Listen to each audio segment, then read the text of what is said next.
October 5ஆம் தேதி முதல் உங்கள் ஜெயச்சந்திரன் இப்பொழுது மிக பிரம்மாண்டமாக கீழ்கட்டளையில். புரட்டாசி மாத கடைசி சனிக்கிழமையொட்டி ஸ்ரீரங்கம் அரங்கநாதர் சுவாமி கோயிலில் பெருமாளை தரிசனம் செய்ய ஆயிரக்கணக்கான பக்தர்கள் குவிந்துள்ளனர். கூடுதல் விவரங்களை செய்தியாளர் தினேஷ் வழங்க கேட்போம். தினேஷ் வணக்கம். அங்கு இருக்கக்கூடிய கள விவரங்களை பதிவு பண்ணலாம். தினேஷ் வணக்கம். அதாவது புரட்டாசி மாதம் என்றாலே பெருமாளுக்கு உகந்த மாதம் என்பார்கள். இம்மாதத்தில் வரக்கூடிய சனிக்கிழமைகளில் விரதம் இருந்து பெருமாளை வழிபட்டால் நற்பலன்கள் கிடைக்கும் என்பது ஐதீகம். இந்த நிலையில் இந்த மாதம் அதாவது புரட்டாசி மாதத்தினுடைய கடைசி சனிக்கிழமையான இன்றைய தினம் பூலோக வைகுண்டம் என்று அழைக்கப்படும் 108 வைணவ திருத்தலங்களில் முதன்மையானதாக விளங்கும் திருச்சி ஸ்ரீரங்கம் அரங்கநாத சுவாமி திருக்கோவிலில் அதிகாலை முதலே பார்த்தோமேயானால் தமிழகத்தின் பல்வேறு பகுதிகளில் இருந்தும் பிற மாநிலங்களில் இருந்தும் ஆயிரக்கணக்கான பக்தர்கள் நீண்ட வரிசையில் காத்திருந்து தரிசனம் செய்து வருகின்றனர்.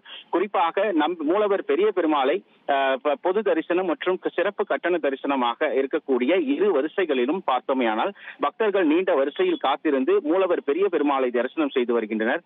குறிப்பாக 2 மணி நேரத்திற்கு மேலாக காத்திருந்து பெருமாளை தரிசனம் செய்து வரக்கூடிய பக்தர்களுக்கு திருக்கோவில் நிர்வாகம் சார்பில் சிறப்பான ஏற்பாடுகள் செய்யப்பட்டுள்ளது.